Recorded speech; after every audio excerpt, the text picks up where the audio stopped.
Hi friends, welcome back to the podcast. Ames, I have a question to ask you, somewhat relevant to this topic that we're talking about today, which is what do you feel like is the weirdest, or if it's not the weirdest, like one of the weirdest things you've ever done in relation to carbohydrates or weird food things?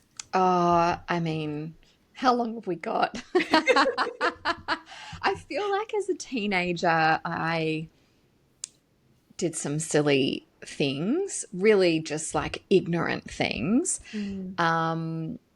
One of the dumbest things I did was I remember as a teenager, all I wanted was for my hair to grow long. And for many reasons, it wouldn't grow past a certain point, partly due to the fact that I had the celiac gene and was eating gluten at the time. But that aside, I also had PCOS, undiagnosed at the time, insulin resistant to boot.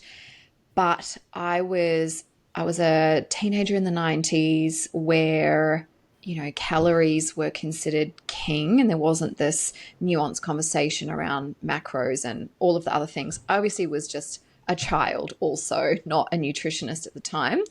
And I went through a brief period of a few months where I was restricting my eating, but in the dumbest way possible. I was eating a lot of rice cakes, which for a start are really a refined carbohydrate and also virtually nutrientless. Now, I'm not bagging out rice cakes. They're delicious. They're amazing transportation vehicles for great toppings. They have a place in a diet. But I was like, I don't know. I think what I was thinking at the time was these are low calorie and I was just kind of eating those, probably filling up on them too, lol. But because I was so devoid of nutrients, my hair actually stopped growing. Oh God. So that is definitely a black mark against my nutritional record. What about you?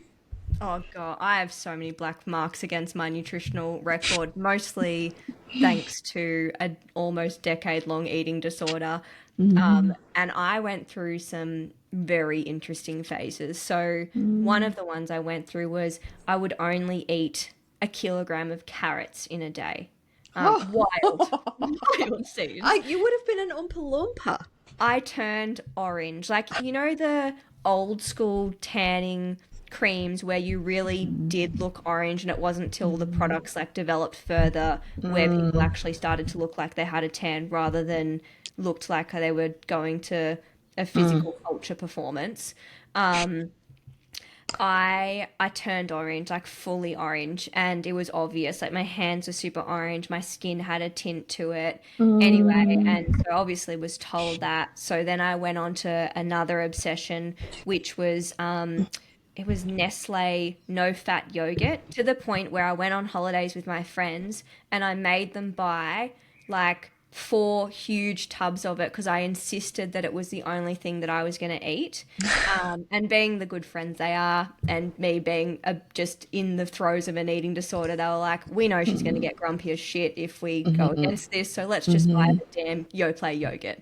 So they bought me yogurt, and then somehow, partway through that, I decided, nah, I couldn't have this anymore for whatever next obsessive reason that I had, and I was on to watermelon, and I don't know if anyone else has eaten a lot of watermelon in a day, but I was incredibly gassy and uncomfortable. There's a limit to everything, and I found it. So yes, we've had our moments, both of us. So please Mhm, do not feel any judgment if you have also been heavily misinformed, misled, or even known better and done it anyway. I think mhm. that we've all been there, that's for sure. Yes. So, hence, we're having a conversation about carbs because I think they are still horrendously demonized, and we don't want that for you. Carbs are delicious. Carbs are fun. If you are not doing a ketogenic diet for any particular reason, then they form an important pillar of a balanced nutritional diet. And we're here just to kind of alleviate any concerns that you might have. Shall I dive in and talk about the two major categories of carbs? Is that where we want to start? Yeah. Yeah, let's do Okay. that. All right. So when we're looking at carbohydrates, not all carbohydrates are created equal. And of course, the same is true for dietary fat, dietary protein. So whenever we're considering how much carbohydrate we want in our diet, what type we want, etc., we want to be really clear about the quality of the carbohydrate that we're having. Now, just side note, we're not saying you must forever swear on the holy Bible of the Holistic Health Podcast to never have sugar again. Because I'm certainly not doing that. But it's what we do most of the time that makes the most difference. And so I think it's important to distinguish between refined carbohydrates and complex carbohydrates. So, carbohydrates as they exist in nature are, by their definition, unprocessed. And whilst there is a variation of glycemic index ratings depending on which fruit you look at, which vegetable you look at, which grain you look at, as those bits and pieces of produce are in their very essential nature, they have been unrefined and unprocessed, and as a result have in them nutrients, fiber, and other phytonutrients and micronutrients that then get stripped away when they become processed or go through a refining process. So with complex carbohydrates, because of the fiber content in particular, they take longer to break down in our digestive tract. And as a result of that, it also releases the carbohydrate or ultimately the sugar content over a more extended period of time. And so it has far less of an impact on blood sugar. Now, yes, there are specific individual sensitivities where someone might have odd blood sugar responses to foods that are unrefined or technically should be complex and not raising blood sugar fast.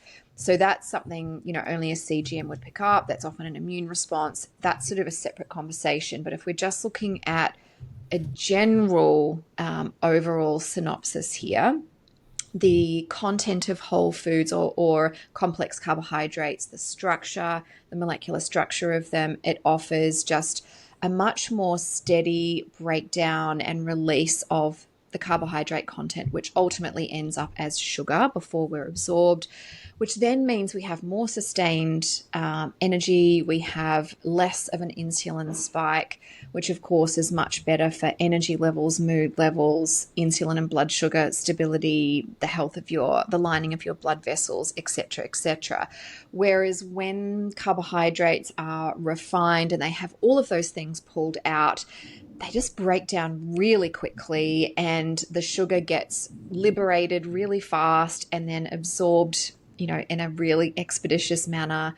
And then, of course, elevated blood sugar is very damaging to the endothelial lining of our blood vessels, which means then our pancreas has to hit the panic button and make an equivalent amount of insulin to try and pull it out and either store it away as glycogen in cells or as fat if the storage area is full.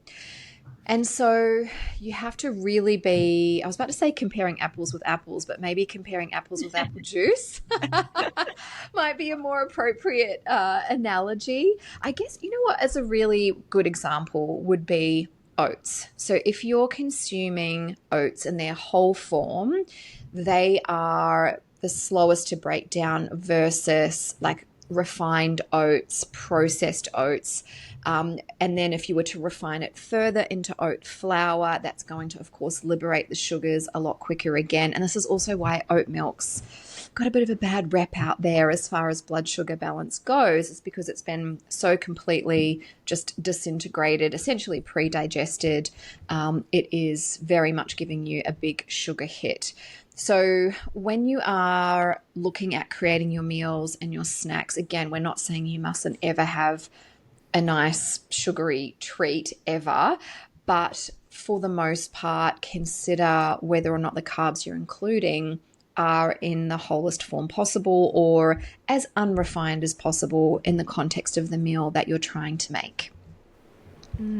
Yeah, I love that. And I guess further to that conversation naturally goes into I guess what we would consider like a lot of chat around the glycemic index of food or the glycemic load of meals. And sometimes I feel like it's helpful to break this down a little bit because within marketing and within food education, it's very easy to be selective and present something in a way to make it seem good or bad. Whereas if it loses the context, I don't know, it's not really that practical for people. And I do think that to a degree, glycemic index is can be part of that misinformation. Like I think it's a useful tool, but I think it can be misused when we're talking about quote unquote good choices or bad choices, which I don't really, I think there's just choices with consequences, but that's a story for another day. So what I thought I would just point out for everyone listening is that if you've heard of the term GI or glycemic index, what that specifically is it's a measure essentially of like how quickly an individual food raises your blood glucose compared to pure glucose, so pure sugar. So glucose has a GI, like pure sugar, pure glucose in this context has a GI of 100. And so it's been compared to that. And the quality of the actual carbohydrate is in like it's expressed in a fixed amount. So it doesn't really account for what would be a normal serving size of that food in a normal any given meal. It just basically puts everything at the same level, which I don't think is that helpful because not always would you be having the same amount of a carbohydrate based food and call it a serve. But anyway, that's how it essentially is. And then within that, they break it down to low GI is essentially anything that has a GI less than 55. Moderate GI would be sitting somewhere between 56 and 69 or 70, I think, somewhere between there. And then high GI is considered something above 70. Now, in saying that, like the other way that this is sometimes broken down, which is maybe like one more step better, but still I think there's a step beyond that, is the glycemic load of a food. And that actually is a measure of both the GI and also the quantity of carbohydrate in a typical serving of that food. And again, like within that, there's then, ratings of the glycemic load. So low is less than 10, moderate is or medium is between about 11 and 19, and then high is over 20. And that is helpful because I guess that it makes things a little bit more realistic in terms of what a normal serve or a common serve of something would be. But then I honestly think beyond that, what's more important is actually considering the meal glycemic load. So not just that individual food, because for the most part, unless it's like a single serve snack that you're having, in which case the GI, the glycemic index of that food, like a fruit, for example, could be really helpful to know if you're needing to know that. Most of the time when we're eating, our main meals, we've got more than one food in there. And if you don't, and you're like me and you're eating carrots, please stop. Or add some more things to it. Like a wrong way, go back. I promise you it doesn't work that well.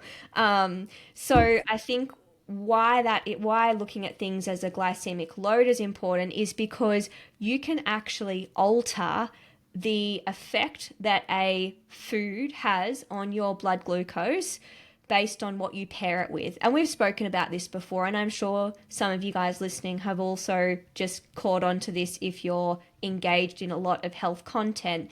It's, I guess, a bit of the notion of why you might have, why it's better to have, for example, if you're going to have, I don't know, toast for breakfast, it's going to be better that you put some eggs and avocado on that compared to putting honey on it, because having some of that protein and that fat that is in the eggs and avocado, even though the toast, the carbohydrate portion is the same, it actually would help to bring down the overall glycemic load of the meal and therefore the effect on your blood sugar. So that's where I think it's really important to consider not just these things in pure isolation, but more as a meal.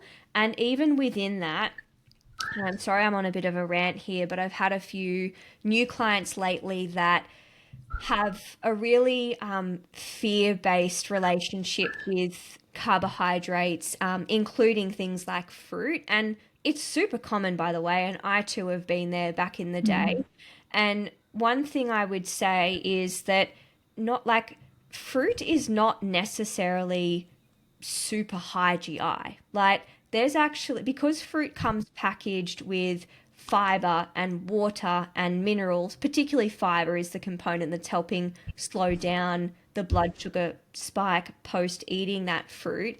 It is often like a pretty damn good choice. Like as an example, an apple may have a GI of about somewhere between like 30 and 40, which is still considered to be a very moderate load. And something like, a banana even is still not outrageously high. It's somewhere between like 50 and 60. Like ripe bananas are higher GI than unripe bananas or less ripe bananas. But that's just an example of how it very much, you can't lump all carbohydrate foods into the same category when we're speaking about the effect on blood glucose. We have to really look at what else is it packaged with, because it really makes a significant difference to the effect on yourself, on your blood glucose. Absolutely. So ultimately, what you're saying, if I can be the one to summarize it for the people at home, Please, let's swap haven't roles. I know, haven't the tables turned? No. First of all, I applaud your passion, and I think this is such an important message because I too, went through a stage, I think every woman probably does, feeling confused and concerned about carbs, which is exactly what has inspired this episode. But ultimately, when you're looking at the glycemic index of things, the glycemic load can be lowered by combining it with protein and fat, and also to assume that fruit is high glycemic index is entirely incorrect. I think it was the glucose goddess who said, put some clothes on your carbs. Yeah. Yep. Yeah, and I think that's just a really nice message. I mean, I don't have a problem with eating a piece of fruit on its own. I think out of habit, I will have a piece of fruit with maybe a handful of nuts and seeds just for a bit of extra protein and fat, mainly for satiety. I don't really think about it from like a blood sugar point of view, but just from staying full. But yes, if having, as you said, a piece of toast with honey on it is vastly different to a piece of toast with eggs and avocado and spinach. So bearing that in mind, that's really important. And, another thing that I think we also have to consider, and this is where we want to look at bio-individuality. This is also where wearing a CGM can also be really insightful. But there are various metabolic challenges that can influence the way in which we, I guess, respond to carbohydrates. So, we know what the nutritional textbooks say, and then there's what's really going on in somebody's body. Like, for example, I had a client who, I think it was more of an immune response, but almonds would send her blood sugar like off. And technically speaking, they're not high GI at all. In fact, they should be a blood sugar perfect food on paper, but they were not appropriate for her.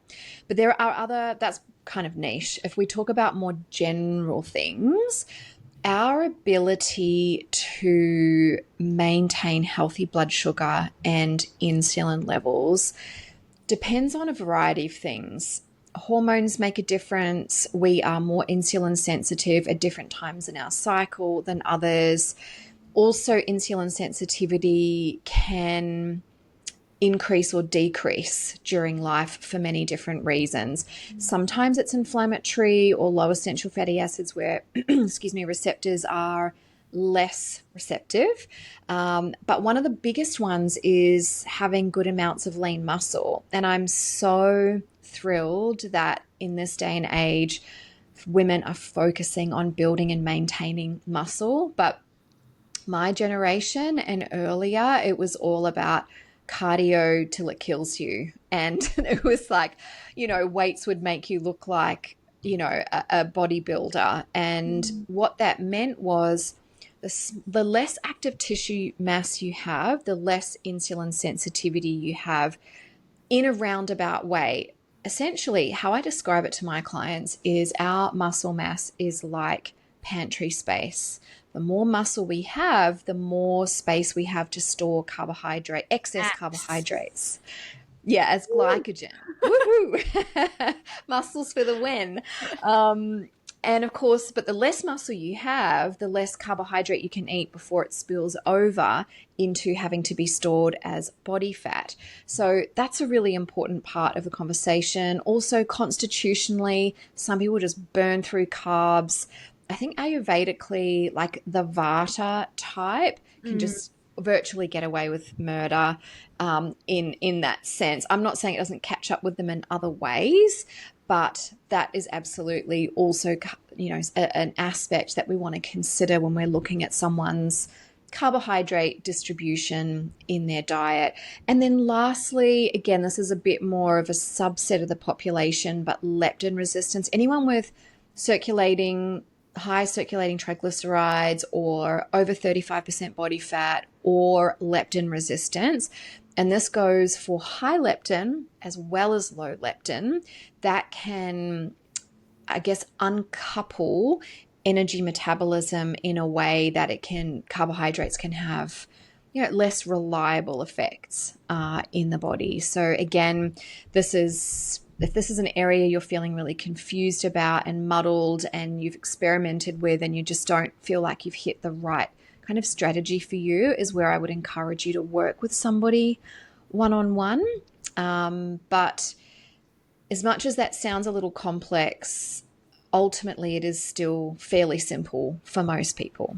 Yeah, I agree. And I sometimes as Amy said, you can go through stages of life where it also varies. And so it is, I think, helpful to keep an open mind about the fact that what worked for you once may not work for you at a future date. Like, I don't know, maybe a simple example that I could potentially think of is that in like pregnancy, you are naturally a bit more insulin resistant, but that's actually not maladaptive, it is adaptive because your body wants there to be more glucose readily available in the bloodstream to deliver to the placenta to help a growing baby. And of course, there's a line with that. That's called gestational diabetes when it's too much, too insulin resistance, or there's too much I guess insulin resistance going around. Like that's one example. Another example, just as you said, like cyclically. And also as you get into postmenopause and you have less estrogen, that also can, for some people, change the way that you tolerate carbohydrates, as in, usually in your menstruating years, you do better with more carbohydrates relative to postmenopausally. That's a very generalized statement. There are individual variations within that, but as a general sense. And, I think another reason why I'm so passionate about not demonizing carbohydrates is because they can actually be a really helpful thing for your hormonal health. Yes, there is a line with it. As Amy said in her own personal story, at one point in time, she had insulin resistant based PCOS where moderating her carbohydrate intake would have been a helpful thing to a degree. But I work with plenty of women who have low progesterone, for example, that is secondary to just being under a lot of stress, whatever that's coming from. And actually making sure they're not on a low carbohydrate diet is one way that we naturally help to boost their progesterone. Also, on that, make sure if you haven't already signed up to join us in our upcoming Boost Your Progesterone Naturally Masterclass that you do that. We'll share a little bit more about it at the end, but I just thought of that right then as I was speaking of like, that sounds like you, as in you have hormonal imbalances or you suspect you do, that's definitely a room you're going to want to be in. But anyway, back to the carb chat. So yeah, I think that's so important that we can consider the individual. Last, hopefully, rant on the carbohydrate front, my friends, is busting. I really want to like hit the table, but I know it will be really shit for the recording, so I'm going to air punch. I'm just going to do a little boogie air punch to emphasize the point, is that carbohydrates at nighttime are not inherently quote unquote bad or going to make you fat or have you put on weight. Again, inspired by recent client conversations and very understandable fears, because it has been a thread that culturally has been out there. And I'm not saying like go to town on a loaf of bread and I don't know, a whole thing of ice cream and pizza, pasta, whatever you want. But, you know, having some sweet potato or some rice or some pumpkin or some fruit after dinner is absolutely not going to be the reason why you put on weight or going to be a detriment to your health or your body composition goals, unless you're eating beyond your individual carbohydrate tolerance, or unless you're eating those in a volume that is excessive relative to the proteins and the fats and the fiber in that meal. And in fact, for a lot of people, having, not everyone, but for a lot of people, particularly if you struggle with sleep, having a small portion of complex carbohydrates, so non-refined carbohydrates, with your dinner meal, or as you know, a dessert straight after, like a piece of fruit is what I mean by dessert, can be beneficial in helping you to get to sleep. The opposite can be true in terms of if you have far too much beyond your own carbohydrate tolerance, it can cause a difficulty with sleep. But what I see more commonly is women in particular really nervous about eating carbohydrates at night. They avoid them. They are having difficulty with either getting to sleep or staying asleep, or their nervous system is under a bit more stress than usual. They add some healthy carbohydrate in a small to moderate volume back in at dinner time, and it's really supportive for that. So not saying if you're sleeping well and you're feeling like you're happy and smoothly running along, don't feel like you have to go and do that. But if you are intentionally avoiding them and perhaps you are having difficulty with your sleep, it might be something that's worthwhile trialing. Yes, I think, again, this is another one of those areas where you want to look at what's going on for you individually, whether you have symptoms or not, and really just finding your own path. I mean, it is worth being mindful that we are more insulin resistant at the end of the day than the morning. So if anyone has metabolic syndrome, or if you have challenges with insulin resistance, you may be someone who does better on a smaller volume rather than a moderate volume, but that's really for that subset of the population more than anything. The only other thing that I like to tell my clients is every time we eat, we do spike cortisol, a little bit of cortisol, and that's nature's way of ensuring we don't have an aggressive immune response to antigenic material in our food. We also have a cortisol response in particular with carbs and sugar.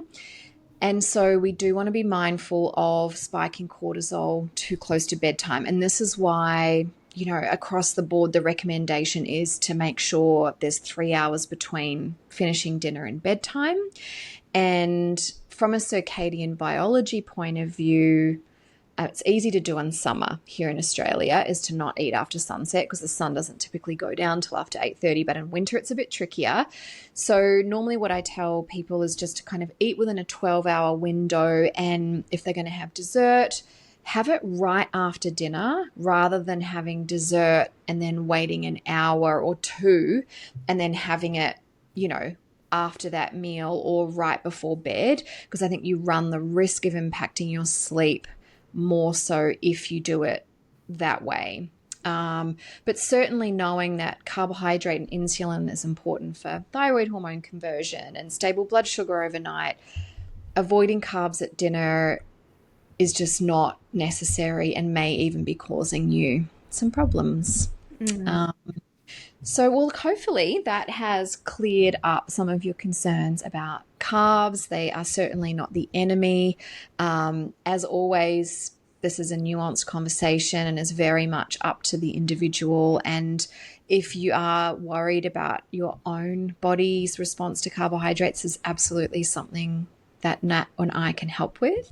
But more to the point that Nat was mentioning before about progesterone and how carbs are such an important part of sending a biological safety signal to our system, I do want to give you a few more details about our upcoming masterclass on supporting you with optimizing your progesterone. So we're really excited about this because I think it's almost like a modern day, dare I say the word, pandemic.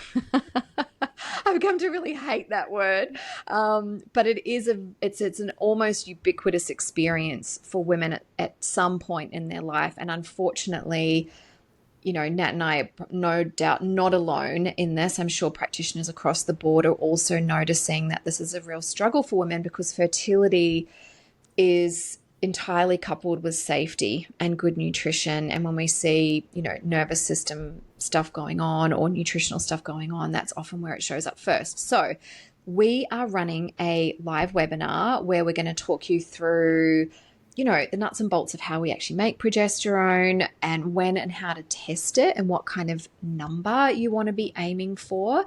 And that way, after the masterclass, if you want to go away and test your own, you can actually get some immediate insights into what's going on for you and if you need to make any changes. We also talk about why making progesterone is so important. Now, the obvious things are hashtag PMS. So there is that, but it's so much more than that. It's so much more than fertility. It's so much more than sleep. It's so much more than mood. It is just a vital hormone for women's well-being. And we're going to be running through nutritional strategies, lifestyle strategies, key nutrients, key herbs. And these are things that we just don't really have the time and the space to really talk about on the podcast. Otherwise, you'd be here for 90 minutes. And on top of that, we don't love giving information that is nuanced and might need to be individualized. And at least in the context of this webinar, you're going to get to ask us questions so we can actually safely give you extra information as it relates to you. So I'm actually really looking forward to that live Q&A session with our people. So that is coming up on November the 4th. We are running it at 6 p.m. Australian Eastern Standard Time. Standard Time, Standard Time. Which will be 5 p.m. if you're in Queensland and 4 p.m. if you're in WA. You can figure it out with time zone, buddy. Yeah. We'll put the actual details of time and date in the show notes for you in case we're off by an hour with the daylight saving absolutely. hour that we apparently struggle with every year. Oh my God. For 6 months of the year, I have just this underlying sense of panic around my calendar just because Nat and I are on either side of the border and it's the bane of my existence. I know. Even when we organise something socially, I'm like, wait a minute.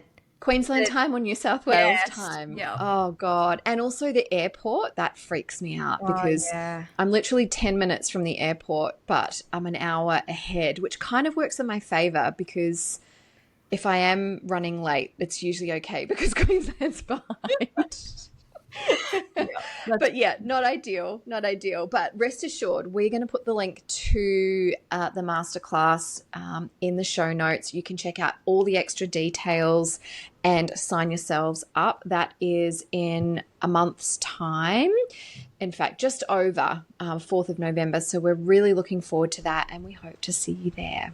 And just a reminder on that, we are running an early bird special at the moment. So if you are interested in joining, like, do it sooner rather than later so you can save a little bit of cash dollars. And yeah, bring your questions. We're more than happy to answer them. Of course, I'll have an egg timer so Amie doesn't answer every question in an hour's rabbit hole. Or start like drawing your blood through the screen or something. So I promise this is a safe space. That will keep me in line. Yep. I promise to make terrible jokes during it as well. And yeah, so you can find the link in the show notes, or otherwise, if you get stuck, the link is in my Instagram bio. If you're really stuck, DM one of us, and we'll flick it over to Hmm. you as well. Hmm. Otherwise, go eat some carbs and be merry, and we will be back with you next week. And may your insulin sensitivity be perfection every time. See you, friends.